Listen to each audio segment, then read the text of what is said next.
I'm Roger, and I'm an alcoholic. Whoa, what the hell does that mean? I literally went to hundreds, maybe 1,000 support group meetings and uttered those same words over and over again. And every time I did, I felt worse about myself. Then they told me, hey, it's not your fault. You got this disease. Okay, so what does that mean? I've got this disease, and they called it chronic and terminal. And I'm like, okay, chronic means, it's gonna get worse and worse and worse. And terminal means it's gonna kill you. So I'm like, okay, I've got this disease that is going to kill me. So I didn't like that, because just the term alcoholism, what the hell does that mean? I mean, why the label? I threw out the label. But the most important thing I did, I realized instead of feeling worse and worse about myself, I started to realize, hey, there's nothing wrong with me. But there is something wrong with something inside of me. It's that primitive, reactive brain. That sometimes you call it that reptilian brain. But that's not too precise. But what's more important is that we stop calling it a brain.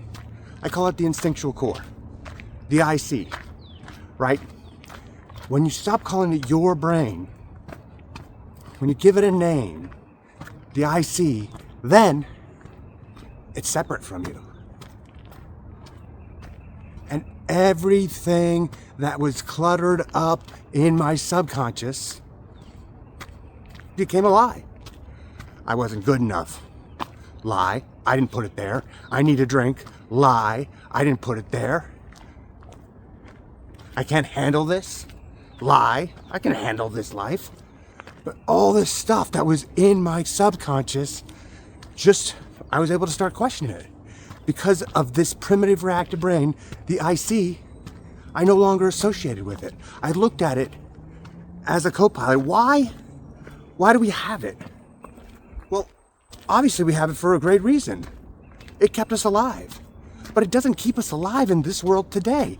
It kept us alive in a world 30,000 years ago, in the Stone Ages, in a world that looked like this, where we had to be constantly aware of predators.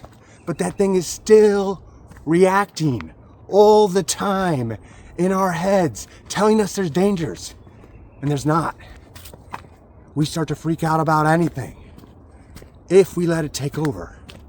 But as soon as you reach this higher place, elevate above the fear, above the anger, realize it's being put there for a reason, but the reason no longer exists in this world. For me, I was able to separate from all the noise, all the nonsense, above the fear. Fear was my main thing.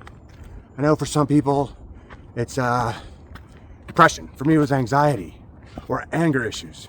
I wasn't pissed off. I wasn't overly sad. I got to a point where I was really freaking sad because I had this terminal disease that was going to kill me that I couldn't stop.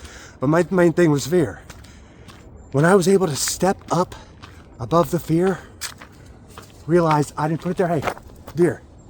Ooh, did you see him? Realize I didn't put him there. Where was I? Fear. I didn't put it there, but my co-pilot, my crazy ass co-pilot that doesn't belong in my head, I started to train that co-pilot like he was there, but he was like a puppy, just happened to be in my head. I started to train him and say, wait, we don't need to be afraid of this. And everything has changed. February 15th, 2017, I had my last drink, right? That was 9 years ago. 9 years ago in a few days, but it was March 14th, about 3 weeks into my sobriety, when I was spiraling out of control, and I was like, holy shit, I can't handle this. I'm not good enough. I'm stuck in this terrible situation. And I sat up. I'm like, I don't believe any of that. There's just like 1% of me that said all of that is nonsense. And I started to research it. I'm an engineer. I'm not a doctor or a psychiatrist or a therapist. But I was able to look at it from all the different ways. And I found out that there's just this thing inside of us we're totally able to separate from. And I've separated from, and I've been able to change everything and anything I want about my life since that point. Okay, coming up to a curb in the trail here, and I think we're coming up to the end of this video. But I hope this helped you. If it did, like and subscribe, but also come to the Instinct Center, instinctcenter.com. We have group meetings where we all can investigate this thing inside of us. You see, when you go to a therapist can't tell you, hey, fuck you, that's nonsense. Only you can tell you what is nonsense, what you're going to believe inside of your head. Here we all investigate our own selves and realize, hey, what are we going to tolerate from the instinctual core inside of us? Okay, that's my pitch. And it's all free, by the way. So why not try out this experiment with the I see as separate? That's all I got. Adios. Until next time, my friends.